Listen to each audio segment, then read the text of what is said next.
Dear friends, this is episode number 98 of CPC.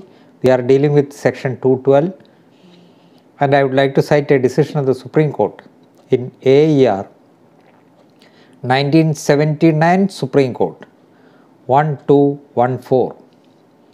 Parallel citation 1979 3 SEC 150. Lucy Kochuvareed versus Maniyappa Goundar. What is the meaning of 3 years? The expression 3 years used in Order 20 Rule 12C is the question. Order 20 Rule 12 provides for a decree for possession and mean profits. It provides that a suit is for recovery of possession. The court may pass a decree for rent and mean profits, etc., for possession of the property, for rents. And then clause C, directing an inquiry as to the rent or mean profits from the institution of the suit until, after that until, there are 3 subclauses. Until the expiration, until 1, delivery of possession, until the relinquishment, until the expiration of 3 years from the date of decree. Whichever event first occurs. So, which of these 3 clauses, subclauses occur first? It is up to that. Suppose it is from the date of 2 years from the date of decree. One of the events mentioned in subclauses 1 and 2 happens. The decree holder is entitled to mean profits only up to that. Suppose nothing in subclauses 1 and 2 happened and the mean profits is derived by the decree holder. He is entitled to that amount. That is up to 3 years maximum from the date of decree. Then the question which was decided by the Supreme Court is it the trial court decree or the appellate decree? Trial court passed a decree and an appeal was taken, second appeal was taken, Supreme Court it was taken. It took about 10-15 years.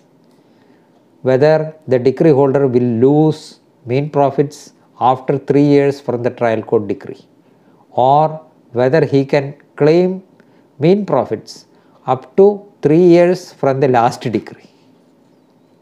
Binding decision. Appellate, second appellate or Supreme Court. It was held, it is a last decision that matters, and 3 years is to be computed from that date. That was held.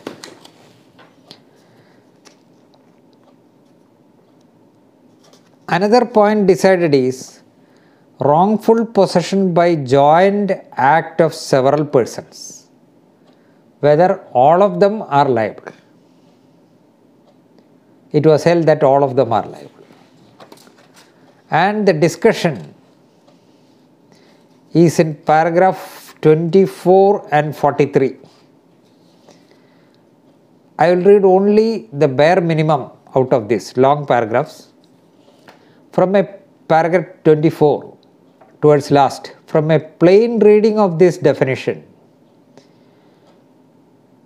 it is clear that wrongful possession of the defendant is the very essence of a claim for mean profits and the very foundation of the defendant's liability therefore. As a rule, therefore, liability to pay mean profits goes with the actual possession of the land. That is to say, generally, the person in wrongful possession and enjoyment of immoral property is liable for mean profits. But where the plaintiff's dispossession or his being kept out of possession can be regarded as joint or concerted act of several persons, each of them who participates in the commission of that act would be liable for mean profits, even though he was not in actual possession and the profits were received not by him but by some of his confederates. But liability is on all if a wrongful act of several persons and one out of it derives the profit, but all will be liable. Then paragraph 43. The period of 3 years mentioned in subclause 3 of clause C of Rule 12.1 is to be computed of order 20 is to be computed from the date of decree of this court, that is from April 1958, and it will expire on the date on which possession was delivered or relinquished by the defendant in favor of the decree holder pursuant to that decree. In other words, the decree mentioned in subclause 3 of the aforesaid clause C would be the appellate decree dated April 58 of this court. The period of 3 years mentioned in the subclause is therefore to be reckoned from that date. The words whichever event first occurs in subclause 3 imply that the maximum period to which future mean profits can be awarded is 3 years from the date of the decree for possession and mean profits finally passed.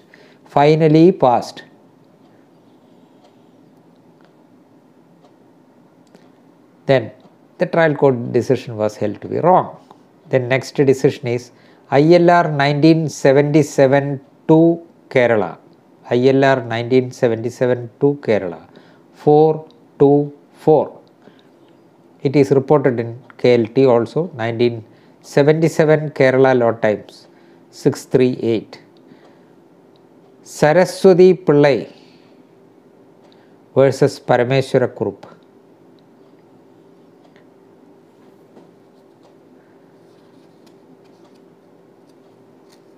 The point decided is the mean profits can be awarded at a rate higher than what has been specifically stated in the plaint. Plaint only, the various Court Fees Act and other provisions were Order 7, Rule 2 were taken note of. I will read a small portion from Para 7.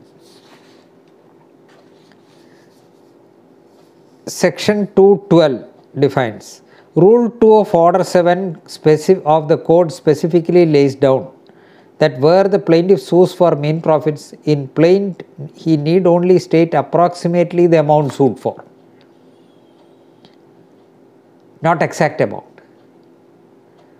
Whereas suppose I am entitled to get money from you on account of the money lent by me, I have to state the exact amount. What is the principal, what is interest and all those things up to the date of plaint, which I am bound to mention. But so far as mean profits is concerned, it is normally assessed at the final decree stage. So only a rough estimation need be made.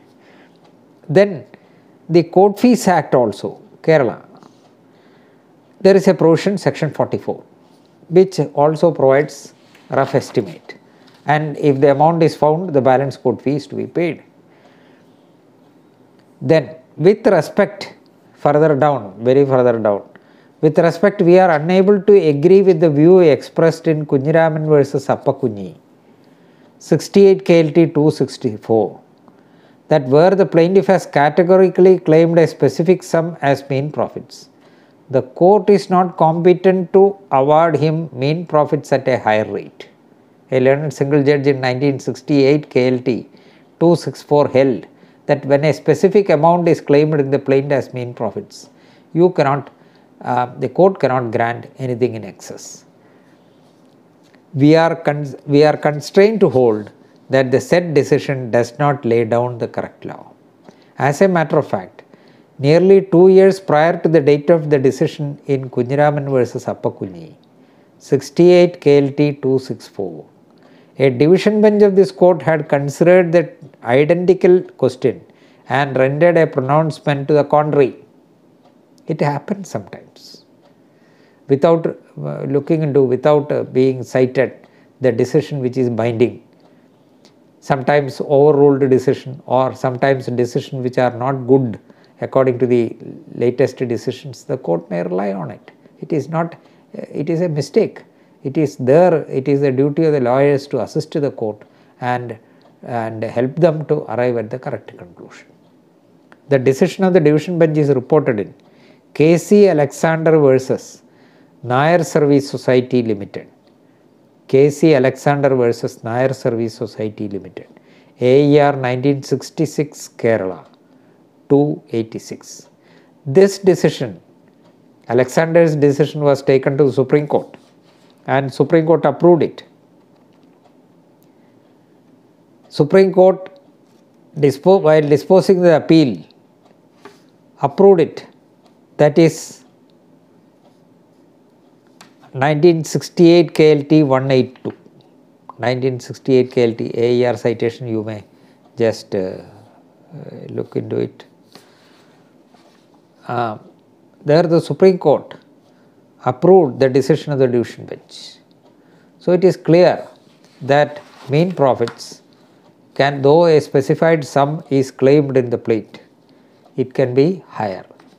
At the final decree stage, when the court finally concludes with reference to the amount to be paid, it can be higher. Next is AER, 1975 KLT, 1975 KLT, Kerala Law Times 443. Koshi versus Lucas. Same point. Enquiry directed regarding mean profits in the final decree proceedings or execution, whichever it is. If mean profits in excess of the plain claim can be allowed, it can be allowed if adjudication, if it is found that the property would fetch a higher income, provided plaintiff shall pay additional court fee. This is a point decided. Next is AER 1965 Supreme Court 1231. 1231. 3 judges, Mahant Narayana Das Ji Varu and others. Mahant Narayana Das Ji Varu and others versus Board of Trustees, Tirumalai Tirupati Devasthanam, TD Devasthanam. Interest is an integral part of mean profits, going by the definition. Supreme Court reiterated. Interest has to be allowed while computing mean profits. Rate of interest to be allowed in regard to mean profits is discretionary. And it was held, rate of interest to be allowed in regard to mean profits or under section 34 CPC is discretionary, as there is no question of any contractual rate or any particular rate fixed by the statute. Only limitation which is prescribed by section 34 as it stands now is that the rate shall not exceed 6%. Section 34 CPC provides for interest, and there are 3 types of interests mentioned in section 34. Interest 1, interest from the date of plaint to the date of decree. 2, interest up to the date of plaint. 3, future interest. The word used is further interest from the date of decree to the date of payment. That further interest, that is from the date of decree to the date of payment, will be only 6% unless it is a commercial transaction. Is section 34, while dealing with section 34, we will deal with elaborately. So that it is discretionary, maximum that can be awarded is 6% interest. That is what the Supreme Court said. Then AER 1963 Supreme Court 1405.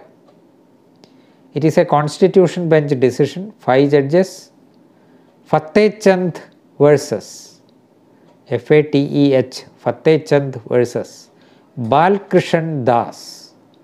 Balkrishan Das. The main decision, the main discussion in the decision was with respect to the interpretation of section 74 of the Indian Contract Act. That was the main thing. But this point of section 212 was also considered by the Supreme Court. And that is in paragraph 17.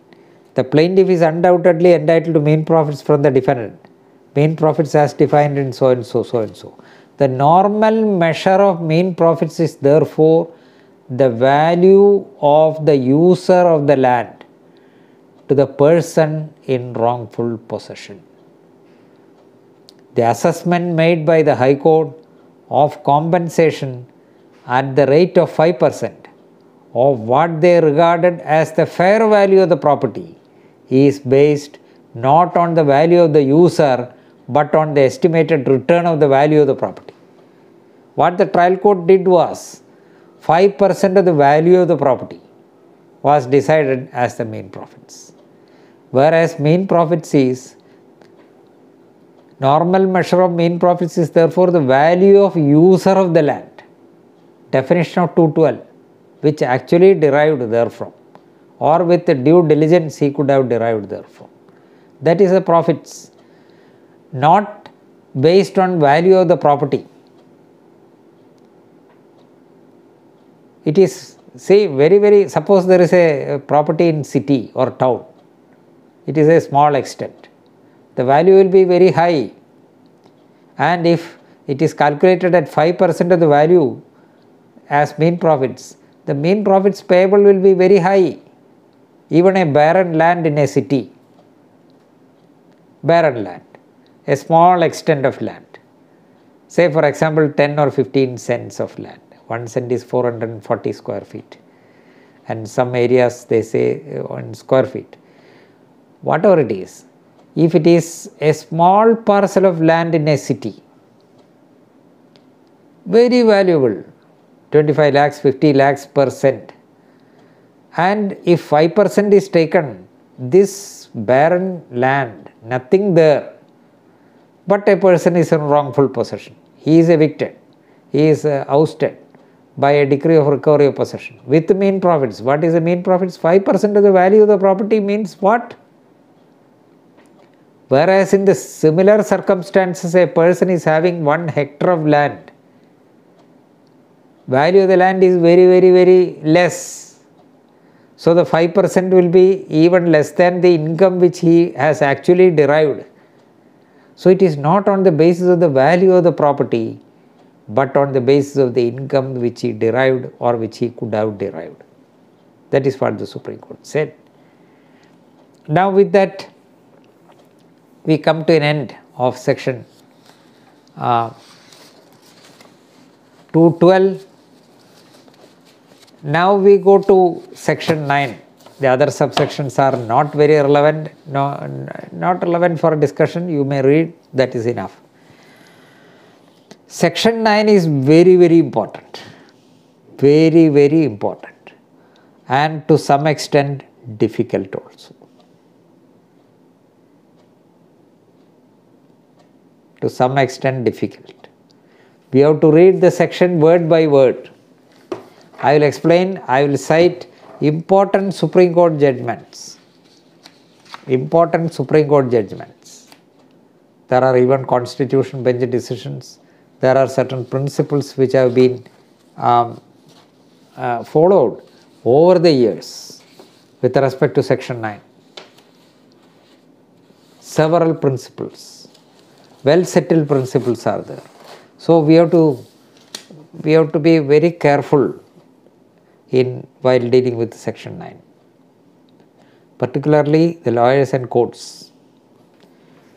What is section 9? We will read section 9 first, and then we will go to the discussion, we will go to the decisions. Decisions, if it is cited, why I cite these decisions, important Supreme Court judgments, is that with those decisions you will get a correct idea of the scope and ambit of section 9. I will read section 9. It occurs in part 1, suits in general, subheading, jurisdiction of the court and res judicata. So in that part, in part 1, that jurisdiction of the courts and res judicata, it is section 9, section 11, all those main provisions. Section 9 and section 11 are the most important provisions in this part, and we will deal with it elaborately. So section 9, courts to try all civil suits unless barred. We will read it again in the next episode, but again each word is important. The courts shall, subject to the provisions herein contained, have jurisdiction to try all suits of a civil nature, excepting suits of which their cognizance is either expressly or impliedly barred. Two things. Court shall have jurisdiction to try suits of all suits of a civil nature. It need not be mentioned. You have got a right to file a civil suit, excepting of which their cognizance is either expressly or impliedly barred. What is express bar? What is implied bar? What are the difficulties which you may face while dealing with these two words, expressly or impliedly? Expressly there is not much difficulty. Impliedly, in the practical application of it, you may find it to some extent difficult. Theory is easy, but practically we will have discussion. Explanation 1.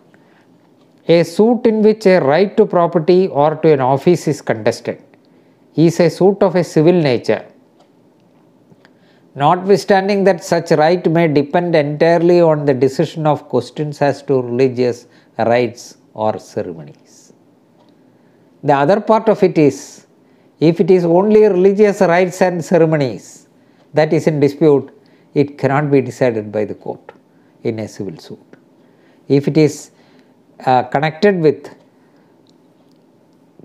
right to property or to an office is contested, then that is a civil suit will lie. Right to an office or right to property, a particular position. Though that right is to be decided on the basis of the religious rites or ceremonies, even then a civil suit will lie. But unconnected with the property or office, where it is only certain privileges, certain religious rites or ceremonies alone that is the subject matter, the court will not entertain it. The civil court will have no jurisdiction to decide it. Explanation 2. For the purpose of this section, it is immaterial whether or not any fees are attached to the office referred to in explanation 1, or whether or not such office is attached to a particular place. Clear? Now we will deal with section 9 elaborately. From next episode onwards we will do it. So thank you very much.